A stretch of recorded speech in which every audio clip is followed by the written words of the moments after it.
ആരോണിന്റെ കണ്ണുകൾ നിറഞ്ഞു നിൽക്കുന്ന ലില്ലിയുടെ മാറിടത്തിൽ തന്നെയായിരുന്നു. അവൾക്കത് മനസ്സിലായി എങ്കിലും അവന് കാണാൻ പാകത്തിൽ അവൾ നിന്നുകൊടുത്തു. അന്നേരം അവൻ എന്തോ അശ്ലീലമായ ആക്ഷൻ കാണിച്ചു. അതുകണ്ട് ലില്ലി ചുവന്നു തൊടുത്തു. ആരോണിന്റെ കണ്ണുകൾ അവളെ ഒഴിഞ്ഞു. ഇറുകിപ്പിടിച്ച ഒരു പട്ടുപാവാടയാണ് ധരിച്ചിരിക്കുന്നത്. അവളുടെ ശരീരത്തിന്റെ ഷേപ്പ് അതിൽ നന്നായി അറിയുന്നുണ്ട്. ഏതൊരു പുരുഷനെയും മയക്കും വിധമാണ് അവളുടെ ശരീര സൗന്ദര്യം. പോരാത്തതിന് മത്തുപിടിപ്പിക്കുന്ന ഒരു മണവും. വെറുതെ ഒന്ന് എറിഞ്ഞു നോക്കിയതാണ് പെണ്ണ്. കയറി കൊത്തു എന്നൊന്നും കരുതിയില്ല. ഇനി എന്തായാലും അവളെ അനുഭവിച്ചേ വിടൂ അയാൾ തീരുമാനിച്ചു. വിൺമലയിലെ പെൺകുട്ടികളെല്ലാം ആരോണിന്റെ ആരാധികമാരാണ്. സിനിമാ സ്റ്റൈലിലാണ് എപ്പോഴും ആരോൺ നടക്കുക. പോരാത്തതിനോ പുത്തൻ പണക്കാരനും ആ ചേട്ടനെ പോലെ ഒരാളെ വേണമെന്നാണ് വിവാഹപ്രായമെത്തിയ പെൺകുട്ടികളെല്ലാവരും പറയാറുള്ളത്. അങ്ങനെയുള്ള ഒരാളാണ് തന്നോട് സൗഹൃദം നടിച്ച് വരുന്നതെന്ന ഓർമ്മയിൽ ലില്ലി ശരിക്കും മയങ്ങിപ്പോയി. ഒടുവിൽ ഇഷ്ടമാണ് എന്ന് പറഞ്ഞപ്പോൾ അവൾക്ക് എതിർപ്പൊന്നും ഉണ്ടായിരുന്നില്ല. പിന്നീട് ആരോണിന്റെ വക അവൾക്ക് ഒരുപാട് സമ്മാനങ്ങൾ കിട്ടി. വീട്ടിൽ പാവപ്പെട്ട അപ്പച്ചനെയും അമ്മച്ചിയെയും പറ്റിച്ച് അവൾ പലപ്പോഴും ആരോണിന്റെ കൂടെ സിനിമയ്ക്കും ആഹാരം കഴിക്കാനും ഒക്കെ പോയി. അപ്പോഴെല്ലാം തന്റെ ദേഹത്ത് കുസൃതി കാണിക്കുന്ന അവന്റെ കൈകൾ അവളെ പുളകം കൊള്ളിച്ചു. സിനിമ കാണുമ്പോഴും മറ്റും തന്റെ ശരീരത്തിൽ പലയിടത്തായി അവന്റെ കൈകൾ ഒഴുകി നടക്കും. ലിലി അതെല്ലാം ശരിക്കും ആസ്വദിച്ചു. ഒപ്പം അവൻ തന്നെ ശരീരത്തെ പുകഴ്ത്തിക്കൊണ്ട് ചെവിയിൽ പറയുന്ന വൃത്തികേട് കേൾക്കുമ്പോൾ അവൾക്ക് എന്തെന്നില്ലാത്ത ആനന്ദം ലഭിച്ചു.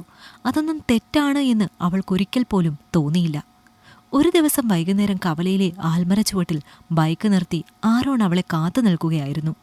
ലില്ലി, നാളെ നമുക്ക് എൻ്റെ ഫാം ഹൗസ് വരെ ഒന്ന് പോയാലോ? അവിടെ പുതിയ കുറേ തൈകൾ നട്ടിട്ടുണ്ട്. പിന്നെ കുറേ വിത്തിറക്കാനുമുണ്ട്. എന്താ, നിനക്ക് താല്പര്യമുണ്ടോ? നല്ല ഭംഗിയുള്ള സ്ഥലമാണ്. അവൻ അവളുടെ കണ്ണിലേക്ക് നോക്കിക്കൊണ്ട് പറഞ്ഞു. തന്റെ നാട്ടിലെ മറ്റു പെൺകുട്ടികൾക്ക് ആർക്കും കിട്ടാത്ത സൗഭാഗ്യമാണ് തനിക്ക് കിട്ടിയിരിക്കുന്നത് എന്ന ഓർമ്മയിൽ അവൾ ചെല്ലാമെന്ന് സമ്മതിച്ചു. അപ്പച്ചൻ അറിഞ്ഞാൽ പ്രശ്നമാകുമെന്നറിയാമായിരുന്നിട്ടും ആരോണിന് അതൊരു വിഷമമായാലോ എന്ന് കരുതി അവൾ ആ അപകടത്തിലേക്ക് നടന്നു കയറി. പിറ്റേന്ന് ഫാം ഹൗസിലെത്തിയ ലില്ലിക്ക് അവിടെ കണ്ട കാഴ്ചകൾ അത്ര സുഖകരമായിരുന്നില്ല.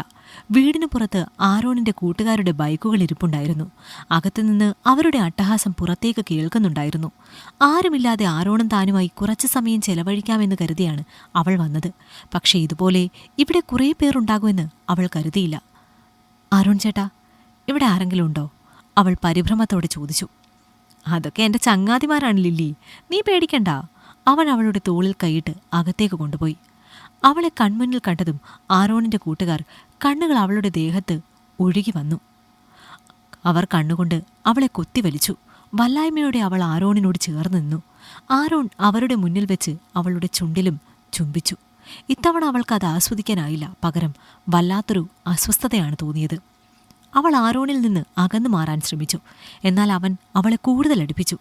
അവളുടെ കഴുത്തിലും നെഞ്ചിലുമെല്ലാം അവരുടെ മുന്നിൽ വെച്ച് തന്നെ അവൻ ചുംബിച്ചു. അതെല്ലാം ആസ്വദിച്ച് ചിരിച്ച് അവന്റെ കൂട്ടുകാർ അവിടെ ഇരിക്കുന്നുണ്ടായിരുന്നു. ലില്ലിക്ക് വല്ലാത്ത അറപ്പ് തോന്നി. അവൾ എതിർത്തപ്പോൾ ആരോണിന്റെ കൈകൾ അവളുടെ മുഖത്ത് പതിഞ്ഞു. അവിടെ വെച്ച് അവളുടെ ഭാവി മാറി മറിഞ്ഞു. ആരോൺ അതുവരെ കാണിച്ച പ്രണയമെല്ലാം ഒരു മുഖംമൂടിയായിരുന്നു എന്ന് തിരിച്ചറിയാൻ അവൾക്ക് അധിക സമയം വേണ്ടി വന്നില്ല. ക്രൂരമായ ലൈംഗിക പീഡനത്തിന് ആരോൺ അവളെ ഇരയാക്കി. അവളുടെ കരച്ചിലും യാചനകളും ആ വലിയ വീടിന്റെ ഭിത്തികളിൽ തട്ടി പ്രതിധ്വനിച്ചു. പോരാത്തതിന് തന്റെ ക്രൂരമായ കൂട്ടുകാർക്കും അവൻ അവളെ കാഴ്ചവെച്ചു. അവരെയെല്ലാം അവളെ യാതൊരു ദയയുമില്ലാതെ കടിച്ചു തുപ്പി. ഓരോ നിമിഷവും ലില്ലി മരണം കൊതിച്ചു പോവുകയായിരുന്നു. എല്ലാം കഴിഞ്ഞപ്പോൾ ആരോൺ തന്റെ ഫോൺ അവളുടെ മുഖത്തിന് നേരെ പിടിച്ചു. ഇതാ നോക്ക് ലില്ലി, ഇതിലെല്ലാം ഉണ്ട്. നീ ഒച്ച വയ്ക്കാനോ ആരോടെങ്കിലും പറയാനോ നോക്കിയാൽ ഈ വീഡിയോ നാളെ വിൺമല മൊത്തം കാണും. നിന്റെ അപ്പച്ചൻ്റെയും അമ്മച്ചിയുടെ അവസ്ഥ അപ്പോൾ എന്താകുമെന്ന് ആലോചിച്ച് നോക്ക്. അവൻ ക്രൂരമായി ചിരിച്ചു. വീഡിയോ കാണിച്ച് ഭീഷണിപ്പെടുത്തി അവൻ വിളിക്കുമ്പോഴൊക്കെ വരണമെന്ന് അവൻ നിർബന്ധിച്ചു. എടാ, ഗർഭം ഉണ്ടാവാതിരിക്കാനുള്ള ഗുളിക കൊടുക്കാൻ മറക്കണ്ട. ഇവളെങ്ങാനും വയറും വീർപ്പിച്ചാൽ പിന്നെ അതും പ്രശ്നമാകും. ആരോണിന്റെ ഒരു കൂട്ടുകാരൻ ഉറക്കെ പറഞ്ഞു. ഇനിയിപ്പോ വയറ് വീർപ്പിച്ചാലും ആരുടെ കൊച്ചാണെന്ന് വെച്ചാ എല്ലാരും കയറി മേഞ്ഞതല്ലേ? മറ്റൊരുത്തൻ പറഞ്ഞു. അത് കേട്ട് എല്ലാവരും കൂട്ടത്തോടെ ചിരിച്ചു. ഒന്ന് തല ഉയർത്താൻ പോലും ആവാതെ അവൾ അവിടെ തളർന്നു നിന്നു. അവളുടെ ജീവിതം പൂർണ്ണമായി നശിച്ചിരുന്നു. വീട്ടിൽ തിരിച്ചെത്തിയ അവൾ അമ്മച്ചിയുടെ മുഖത്ത് നോക്കാനാവാതെ മുറിയിൽ അടച്ചിരുന്ന് കരഞ്ഞു. ആരോൺ വിളിക്കുമ്പോഴെല്ലാം ഒരു ചാവേറിനെ പോലെ അവൾക്ക് അവന്റെ അടുത്തേക്ക് പോകേണ്ടി വന്നു.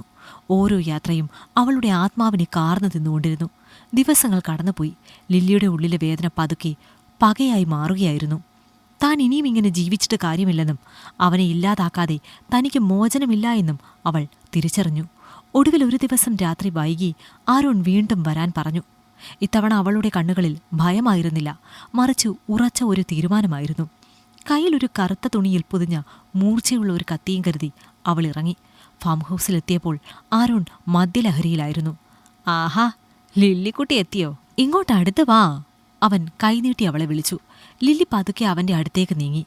അവൻ അവളെ കെട്ടിപ്പിടിക്കാൻ ആഞ്ഞ നിമിഷം സകല കരുത്തും സംഭരിച്ച് ലില്ലി ആ കത്തി അവന്റെ നെഞ്ചിലേക്ക് ആഴ്ത്തി. ആരോൺ അപ്രതീക്ഷിതമായ ആ നീക്കത്തിൽ പകച്ചുപോയി. അവൻ നിലവിളിക്കാൻ ശ്രമിച്ചെങ്കിലും ലില്ലി അവനെ വിട്ടില്ല. തന്റെ മാനം കവർന്നവനോടുള്ള സകല ദേഷ്യവും ആ കുത്തുകളിൽ ഉണ്ടായിരുന്നു. രക്തം തറയിൽ പടരുമ്പോൾ ആരോണിന്റെ കണ്ണുകളിലെ ജീവൻ മെല്ലെ കെട്ടുപോകുന്നത് അവൾ നോക്കി നിന്നു. പെട്ടെന്നാണ് മുകളിലത്തെ നിലയിൽ നിന്ന് ചിരിയും സംസാരവും കേട്ടത്. ആരോണിന്റെ കൂട്ടുകാർ അവിടെയുണ്ടായിരുന്നു. ലില്ലി വാതിലിനു പിന്നിൽ മറഞ്ഞു നിന്നു. ഒരുവൻ പടിയിറങ്ങി വന്നു. എന്താടാ ആരോൺ, ലില്ലിക്കുട്ടി വന്നോ? ഇന്ന് ഞങ്ങൾക്ക് തരുമെന്ന് പറഞ്ഞതല്ലേ? അവളുടെ ആ വിരിഞ്ഞ മാറിടവും ചടുലമായ ചലനങ്ങളും ഓർക്കുമ്പോൾ തന്നെ ഓഹ്! അവൻ അശ്ലീലം പറഞ്ഞ് ചിരിച്ചുകൊണ്ട് താഴേക്ക് വന്നു. എന്നാൽ തറയിൽ രക്തത്തിൽ കുളിച്ചു കിടക്കുന്ന ആരോണിനെ കണ്ടതും അവന്റെ വാക്കുകൾ തൊണ്ടയിൽ കുടുങ്ങി.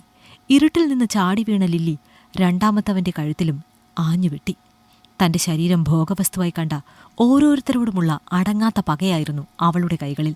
മേശപ്പുറത്തിരുന്ന ആരോണിന്റെ ഫോൺ അവൾ കൈക്കലാക്കി. അതിലെ വീഡിയോകൾ കാണുന്തോറും അവളുടെ ഉള്ളിലെ കനൽ ആളിപ്പടർന്നു.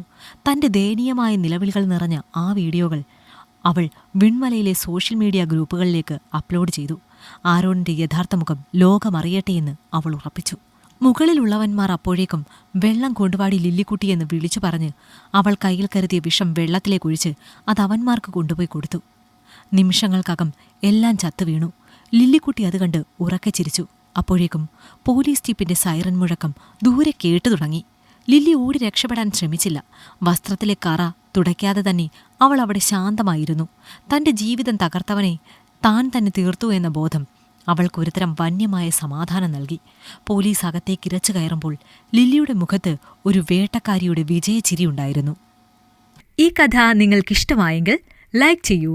നിങ്ങളുടെ അഭിപ്രായങ്ങൾ കമന്റായി രേഖപ്പെടുത്തൂ. കൂടുതൽ കഥകൾ കേൾക്കാൻ ഈ ചാനൽ സബ്സ്ക്രൈബ് ചെയ്യൂ.